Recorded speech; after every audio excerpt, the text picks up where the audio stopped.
Bienvenidos a la plataforma Mi Psiquiatra Infantil. Terminamos ya con el taller de fomento de autoestima en los hijos con una última parte que parece como muy obvia, que es fomentar la autonomía para fomentar la autoestima. Esto es, mientras más capaces de hacer cosas nos sentimos,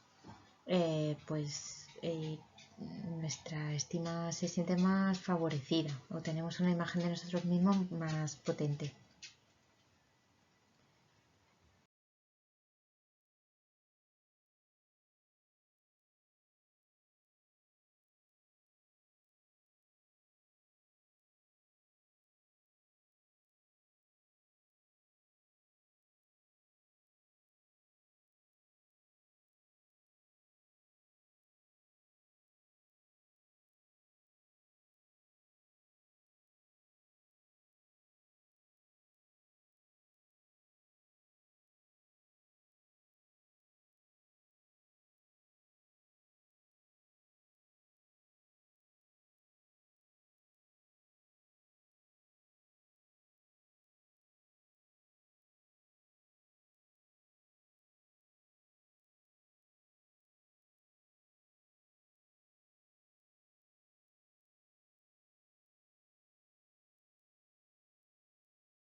Em, Hemos hablado en varias ocasiones en la presentación de que educar al final es enseñar conocimientos, pero también habilidades no solo técnicas, sino también afectivas y relacionales, y cómo nos relacionamos con los demás, para ser individuos independientes y para ser responsables.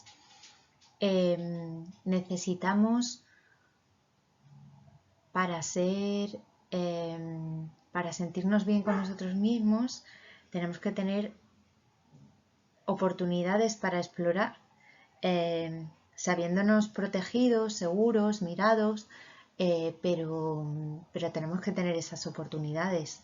Al final, si nos transmiten que confían en nosotros, si nos transmiten que somos capaces de hacer algo, pues tenemos más probabilidades de conseguirlo al final, ¿no?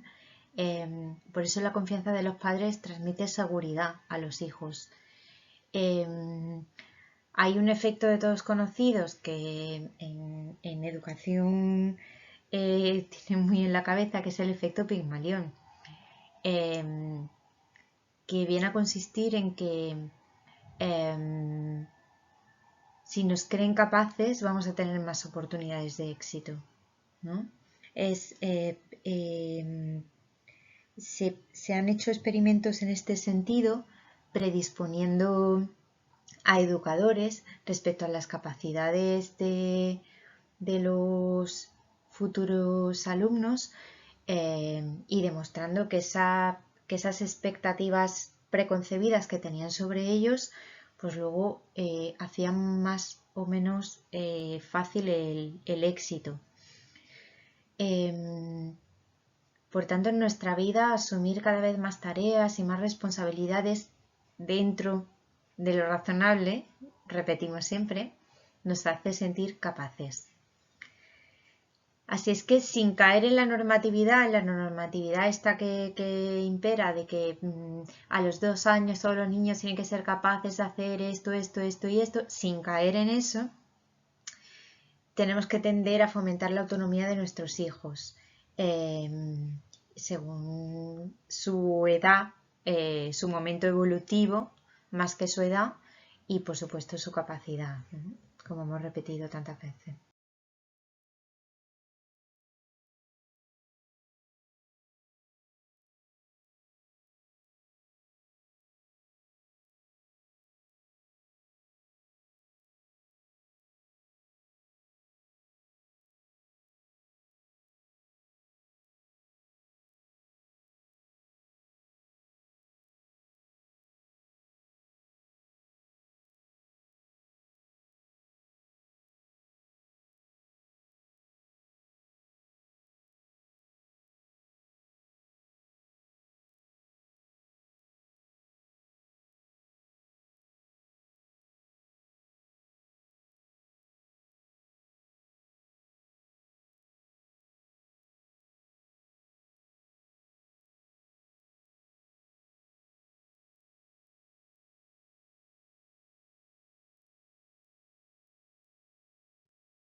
para fomentar la autonomía también tenemos que fomentar la confianza.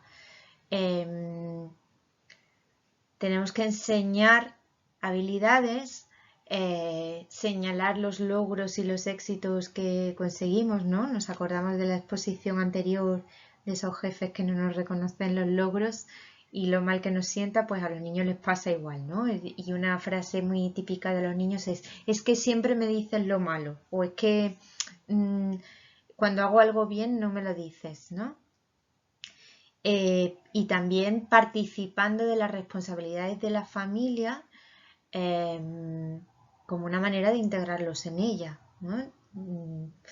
El sentido del éxito también se transmite, no el éxito inalcanzable que nos hace sentirnos frustrados todo el tiempo e insatisfechos que nos encontramos en el día a día, sino el éxito entendido como el camino, como el esfuerzo. Es decir, entender que el éxito está no en que la pintura te salga fantástica, sino en que hayas disfrutado mientras lo hacías, en que hayas aprendido, en que lo hayas mantenido los materiales cuidados, en que lo hayas hecho mejor que la otra vez. Es decir, prepararse, probar, es parte del éxito. Y eso deberíamos tenerlo en la cabeza no solo para las actividades cotidianas, sino también para el colegio, ¿no? En elogiar a los niños por el esfuerzo. Las capacidades sociales también es algo que podemos transmitir en cierto modo, dejando que los niños puedan experimentar por sí mismos las relaciones con los iguales, ayudándoles a resolver problemas, pero sin resolvérselo nosotros y ajustando también las expectativas a cómo es el niño. No todos los niños son igual de sociables, no todos los niños son igual de populares, ni falta que hace. Hay niños más introvertidos, más extrovertidos, con más o menos habilidades sociales y el animarles dentro de cómo son ellos a que puedan ir experimentando y probando o probándose en esas interacciones sociales es muy beneficioso. Al final, con la edad, el modelado del grupo social también se hace cada vez más potente. Es decir, no solo el niño va a tener figuras de referencia o en las que mirarse dentro del grupito social que forma la familia, sino que ese grupito se va ampliando cada vez más a los niños de su entorno, a los adolescentes de su entorno, a otras figuras adultas que también le rodean y son importantes para él.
Por último, no quería dar fin a este taller sin insistir en que para enseñar algo a un niño o para transmitir algo, tenemos que tenerlo un poquito trabajado nosotros antes. Quiero decir con esto, no podemos pretender que nuestros hijos tengan una autoestima muy bien conformada si nosotros mismos adolecemos de ella. Al final, decíamos que aprendemos como seres sociales por lo que nos dicen y cómo nos lo dicen, pero también en toda esa parte no verbal entran lo que observamos, lo que sentimos, y los niños, como hemos dicho otras veces, perciben la realidad y nos perciben a nosotros en muchos planos diferentes. El padre tiene que ser capaz de ser amable con él mismo para enseñarle al hijo que tiene que hacer lo mismo. Por ejemplo, en el tema de la autoimagen corporal o de la imagen corporal, vemos como muchas veces algunos niños y sobre todo niñas, adolescentes o preadolescentes que empiezan a hacer ese tipo de comentarios que corresponden parte a la inseguridad de su momento evolutivo, de es que no soy suficientemente guapa, o es que aquella lo es más, o es que no me gusta esta parte de mi cuerpo, o esta otra, o que si el peso, que si la altura. Y si empezamos a explorar un poquito en el entorno, a veces nos damos cuenta de que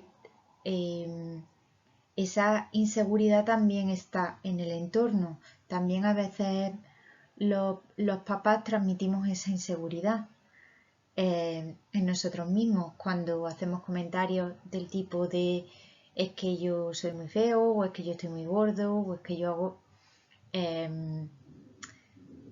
al final les estamos mostrando cómo somos, ¿no? Y los niños perciben muy bien cuando hay discrepancias entre lo que decimos y lo que hacemos, o lo que les aplicamos a ellos y lo que nos aplicamos a nosotros mismos. También cuando el propio adulto se fija límites a sí mismo y se protege, los niños también siguen su ejemplo.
Está en el tema de la paternidad el mito del mártir, el de los padres hipersacrificados, hiperperfectos, que lo dan todo por sus hijos,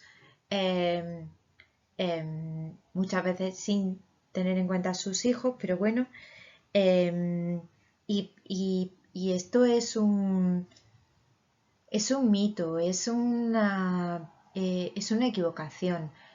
Los padres tenemos que ser suficientemente buenos. Unos padres demasiado perfectos lo que transmiten a sus hijos es un ideal imposible de alcanzar. Nunca van a poder ser tan perfectos o tan buenos como sus padres, y entonces en lugar de modelos se convierten en una imposición